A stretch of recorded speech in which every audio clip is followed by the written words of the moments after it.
It's going to carry on for at least one more with a couple engineering technology students.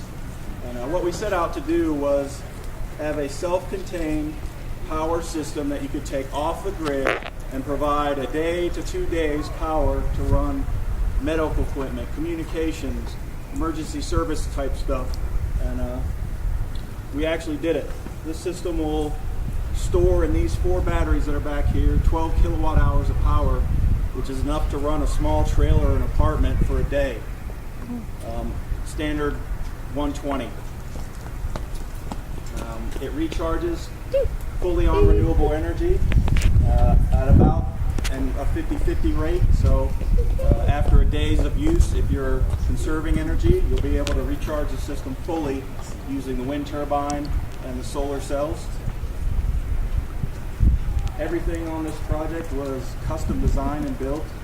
The manufacturing engineering technology students and mechanical engineering technology students, all these support structures that are on the top of the deck were custom designed and built by the students.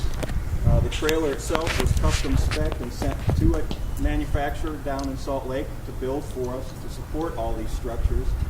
And the actual power plant system itself was designed and all the components purchased and assembled by students here at Weber State. So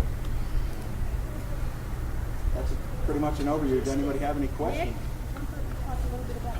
I guess the mechanical side of it, it is designed to withstand steady 50-mile-an-hour winds and gusts up to 75. That's a safety factor of 4, so it'll withstand 4 times that. Hurricane force on paper, so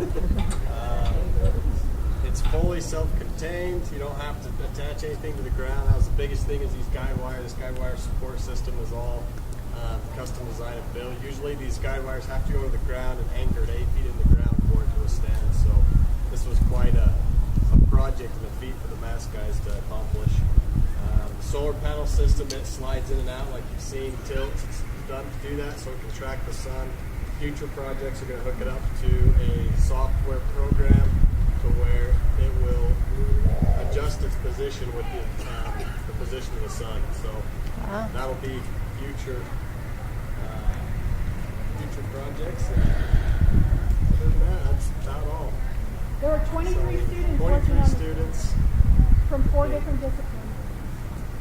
In manufacturing, mechanical, electrical, and design graphics. Yay, Austin!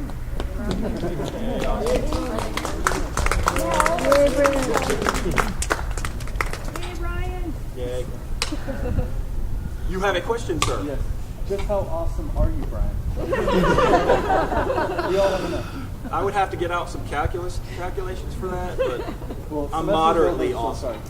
sorry. Chris here is the father Yeah. of this project. 3 semesters ago, him and Mary Suberville came up with this idea, and we just kind of rolled with it from then. And yeah, he set us up for a lot of work. This is quite a project, as Nick said, getting all of this to come together, because it had to be small enough that we could store it in this room here. It had to be light enough that we could tow it and maneuver it, and it had to support all these big structures like this mast 35 feet up in the air and 400 or 500 pounds worth of solar panels. So these guys did an awesome job kind of meeting our requirements as electronic engineer students, because we really don't have the skills to even fathom what it was going to take to get this thing built. So hats off to you guys. We had no idea how all the electrical stuff works. That was all that.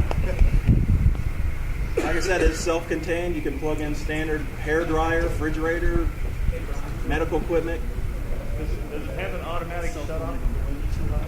It has a electronic brake, so when the wind speed gets too high, it feeds back on itself and it will stop the turbine itself. And there's an actual switch on the charge controller. You flip that. You know which one it is? It's an electronic brake. It doesn't stop it fully, but it really slows it down pretty good. Oh, yeah. So if you get up to a certain speed and the system senses that you're putting out too much power based on your rotation, it slows it down. And all these components in here, there's 3 main components. You have have a solar charge controller which takes the power from the sun that the solar panels collect and it converts it into smooth DC, which is then run off an inverter. And the same thing with the turbine, that produces AC power. That's converted into DC, stored in the batteries, taken to the inverter, and then that provides just plain old 120 power that you can plug in household devices. We call it MEP, M-E-P-P, Mobile Elemental Power Plant. And we don't know where the future is for this. We really envision this going out into disaster relief. Any place where you would have an unreliable power grid or there's no commercial power grid available, you could take this out and just plug whatever you needed into it. Any other questions? Thanks for coming out, everybody.